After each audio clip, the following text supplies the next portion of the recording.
Bitcoin shoots above $40,000 after an insider from Amazon announces that Amazon wants to accept Bitcoin payments on their platform. In today's video, we're going to talk about this news, talk about the Bitcoin analysis for the upcoming weeks, and talk about how altcoins will perform.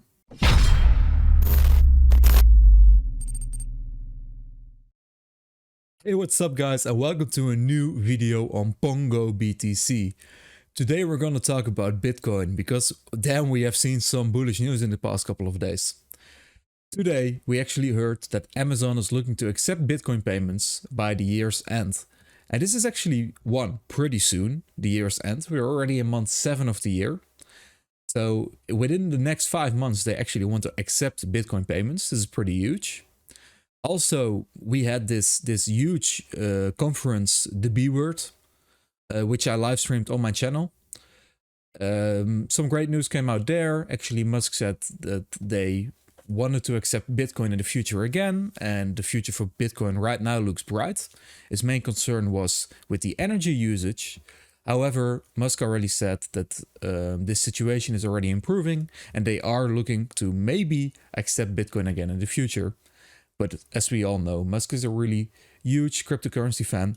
He will probably try to pump Dogecoin a bit, but we know he will embrace Bitcoin again. Alright, so let's go into the news. This is actually what we saw from a lot of news sites. And that's that Bitcoin breaks back above the 39k, it says here. It actually touched above 40k in largest single daily gain in 6 weeks. And this was all over the news. This was not only on CoinDesk, which normally covers the Bitcoin news, but also on the mainstream media. They were talking about Bitcoin breaking out again, which is actually pretty crazy because normally when Bitcoin goes down, the mainstream media is just all over it. But when we have a retrace to the upside, everyone stays silent because they want Bitcoin to be dead, right? They want something interesting to report. But today's move was so big that even the mainstream media jumped on it. Alright, so this is the news from Amazon. Amazon is looking to hire a digital currency lead. So these are actually job postings that were found on Amazon, and they are seeking to hire a digital currency and blockchain product lead. An insider actually confirmed that they want to accept Bitcoin payments by the end of the year, and he even said that they are looking for to build their own coin within the next year. That's nothing really to get excited about. We all know what happened to Facebook with Libra. It kind of was a fail. I think this will be the same for Amazon. They really shouldn't go create their own coin and try to push it. But them willing to accept Bitcoin and maybe other cryptocurrencies is actually a huge step forward. And it will really become mainstream at these points. Imagine buying a Tesla with Bitcoin. How many people buy a Tesla? Well, not everyone and not every day, but almost everyone buys something from Amazon somewhere in their life.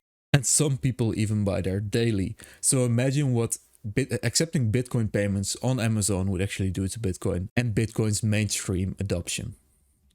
Alright, so far in the news, let's talk a bit about the price because damn, we had some price movement today. Alright, so as we always do with Bitcoin, we first go identify the trend. So for that, we zoom out and we see what's actually happening here. And something really special is happening. Let me put in this hike in a she, because it looks like the trend is actually reversing for the first time in months. We talked a bit about the price on the live stream I did last time during the conference, but what we really see here is that right here we found some bottoms, these green dots that we see here, and then the trend was up, up, up, up, up. We had a huge bull market, we all know this. And after a while, the trend reversed right here after some red dots on market cipher. And we went down. We right now bottomed out. And what's actually huge about this move this week is that for the first time, we see a green dot on market cipher. And this is actually huge because market cipher is not a great tool for short-term trading, in my opinion. But it's very, very good for identifying trends and really good for finding bottoms. I already circled some weekly green dots here. And a weekly green dot doesn't necessarily mean that it found the all-time bottom. Like for example here, it doesn't really mean that we found the all-time bottom right here, but it did find a bottom, and the next few weeks were actually green until we found another bottom, which was lower, but also a bottom. So MarketSight is pretty good at finding these bottoms, and it looks like right now we have found a bottom, so we would actually expect some bullish weeks. So the trend right now appears to be up, which is a huge change from the last weeks. Well, let's then go into the next step, what we normally do, which is drawing our high time frame levels.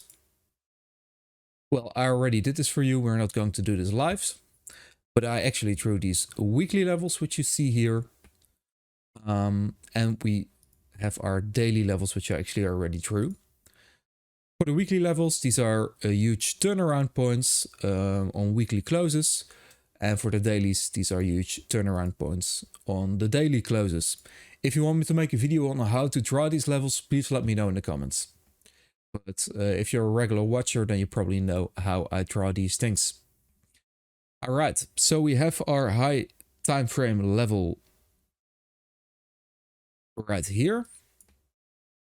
All right, we could also still draw a Fibonacci level, but let's not do that for now. Let's actually go into our analysis. And these weekly levels are not magic. These were already drawn like on my last live stream. If you don't believe me, go look at my last live stream 1 week ago. And you actually see that the price really tends to love these levels. What I mean by that is that these levels are mainly used as support and resistance, and these are the key levels to look out for. So you see that the price is often stagnating. Let me actually get rid of market ciphers so that my thing is a bit faster.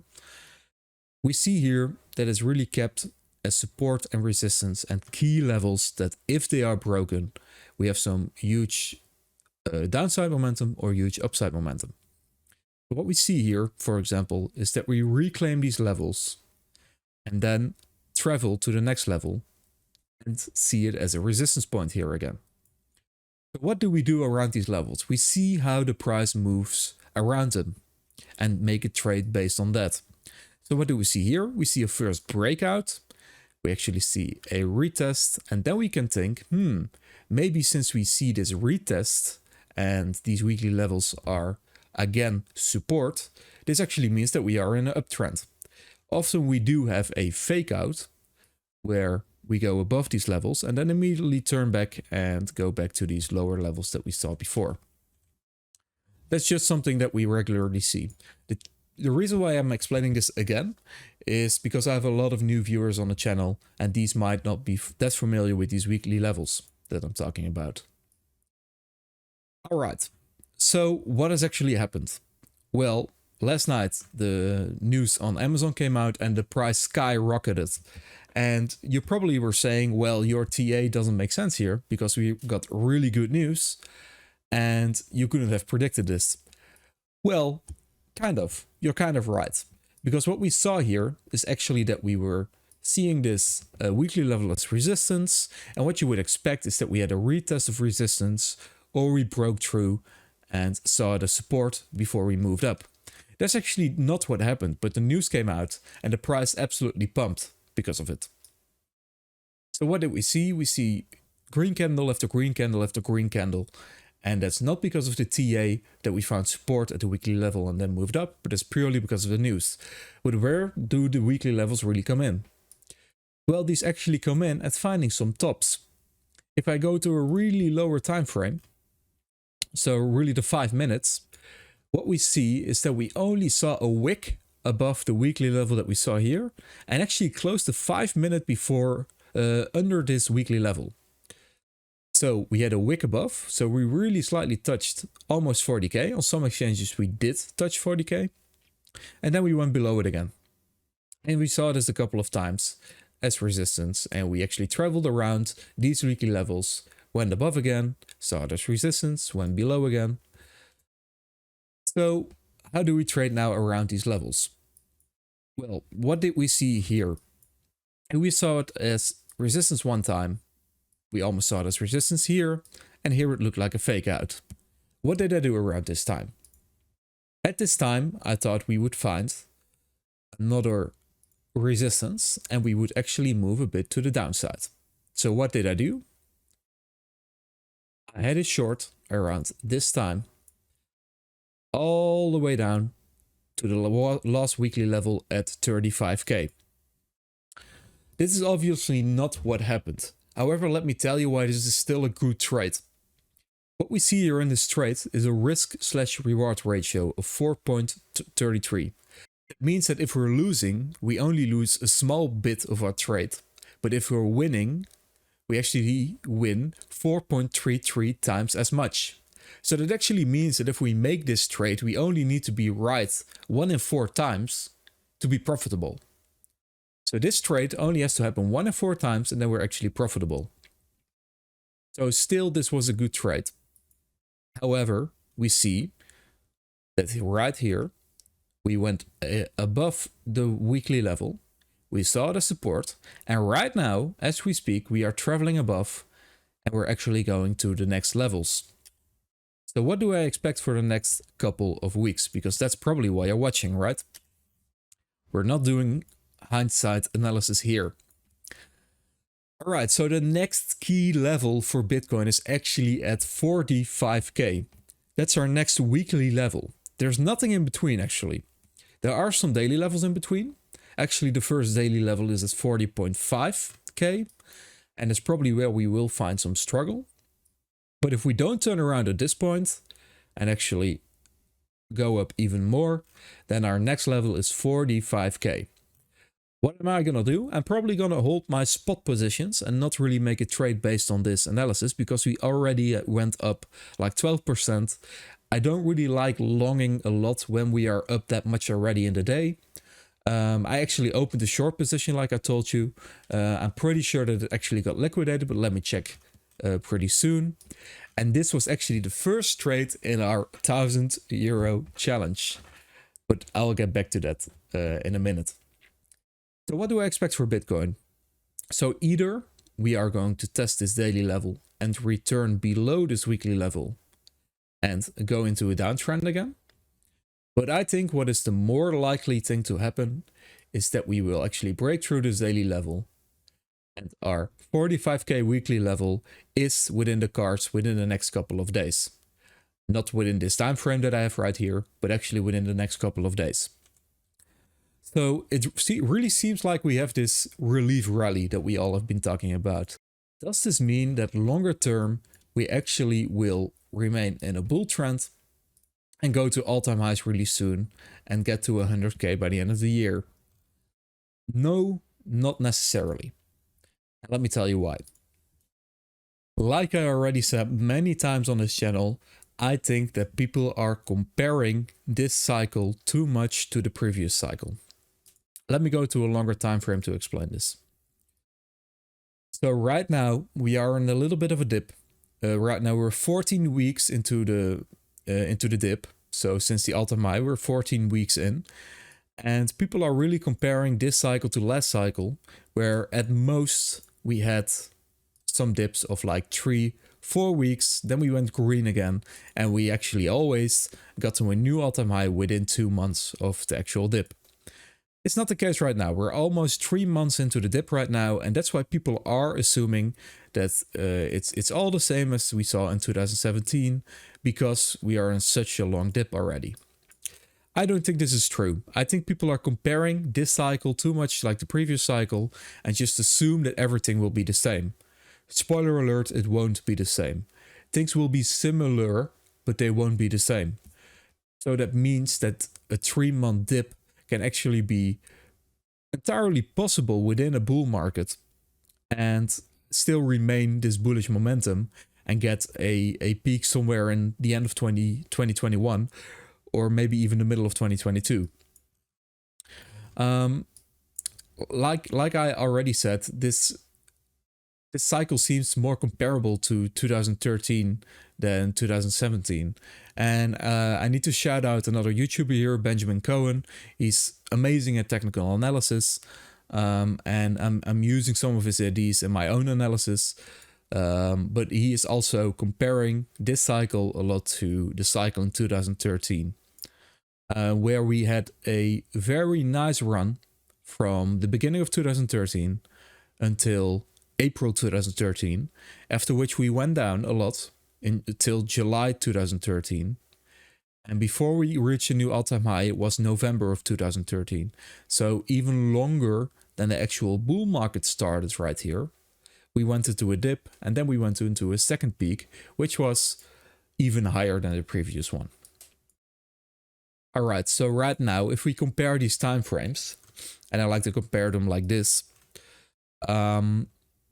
the peak in 2011, the time between the peak in 2011 and 2013 is around 96 weeks, which is almost 2 years. If you compare that to now, the peak in 2017 and the peak in 2021 is 172 bars, which is almost double. If we take the same ratio as that we had back then, from 96 to 34, and assume it will be exactly the same. It's not the case, it will not be exactly the same, but that would mean, if it is exactly the same, that it will take 61 weeks before we actually get to a new all-time high, which would mean we get back to 60k in June 2022.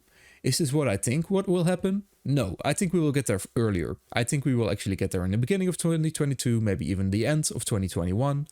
Where we will get to a new all-time high and then slowly, steadily go up again. However, I make this comparison just to let you know that even if this takes longer and we stay below here for a little longer, it doesn't mean that the bull market is over. So I want to prepare you that if the price doesn't immediately go up until all-time high, but it actually goes up a bit, maybe to this 45k mark, then moves down a bit, and we actually sit around here for a couple of months, and at the end of 2021, we move to new all-time highs. You don't have to be scared. That's actually still perfectly fine for this bull market, and we will actually get to new all-time highs in the beginning of 2022. And what's the rush, right? I mean, if you just hold your positions, I'm pretty sure the end was pretty much near. I'm pretty sure we actually had the bottom already. But even if we didn't, we are so close to it. And you already held through this crash. Just hold on to your crypto a little bit longer. All right, so I discussed the short-term view and the long-term view for Bitcoin. Let's actually discuss a bit of altcoins. And for altcoins, I always look at the Ethereum Bitcoin pair. And what have we seen on the Ethereum Bitcoin pair? Well, we actually see this descending triangle right here. So we went all the way up to 0.084. We went down, we tested this resistance or this support. We have lower highs. We kept testing it, lower highs, and we're actually almost at the tip of this triangle. The question is, where do we break out? Do we break out to the upside or do we break down to the downside? Well, normally during this time of the year, Ethereum is a bit bearish. So we usually peak out somewhere in the beginning of the summer, May, June, and then actually move down during the summer, sometimes even all the way until November, December, and then we go up again. So most likely we will actually go down here and test some of the lower levels we have seen before we move back up. Does that mean that I am out of all my altcoin positions? No. I'm still accumulating at this point. I still have some Ethereum. I still have some Link. And I still have some smaller bags of more speculative plays, so to say. And I'm not moving out of these altcoin positions. However, the largest portion of my portfolio is right now into Bitcoin. More than 50% of my portfolio right now is into Bitcoin, and I moved out of these altcoin positions a while ago. And if you are overexposed to altcoins, I would say balance it out a bit. Generally, a rule is if we're not in a huge uptrend, don't hold more than 50% of your portfolio into altcoins. It's not really a good idea. As long as we're down, altcoins are most likely performing worse. And I would say Keep your portfolio at 50% Bitcoin as long as we're below these all-time highs. Do you sometimes miss out on a chance in altcoins? Yes, definitely. But if you're looking at your risk versus reward, I would say keeping more than 50% of your portfolio in altcoins, or in Bitcoin, I'm sorry, is the best idea here. All right. I think we have discussed everything in the markets right now. We could, of course, discuss individual altcoins. However, I think because we had the major look at Ethereum, this mostly holds for all the other altcoins as well. If there is something special you want me to discuss, let's discuss it on our next live stream. Then I want to end off with our 1,000 euro challenge. I actually see that our position got liquidated, unfortunately, that I was talking about. We actually shorted here around, I think it was 39.3k. We wanted to short it all the way down to here, but we did see that we reached new all-time highs here, and we lost around, what would it be, $30, I think. And if we would have made this trade, and if it would have succeeded, we would have gotten $120. So risk versus reward, this was still a good trade. However, unfortunately, it didn't go in our favor. Right now, the balance is actually at $1,147. We started at $1,170, which means we are a bit down from the beginning.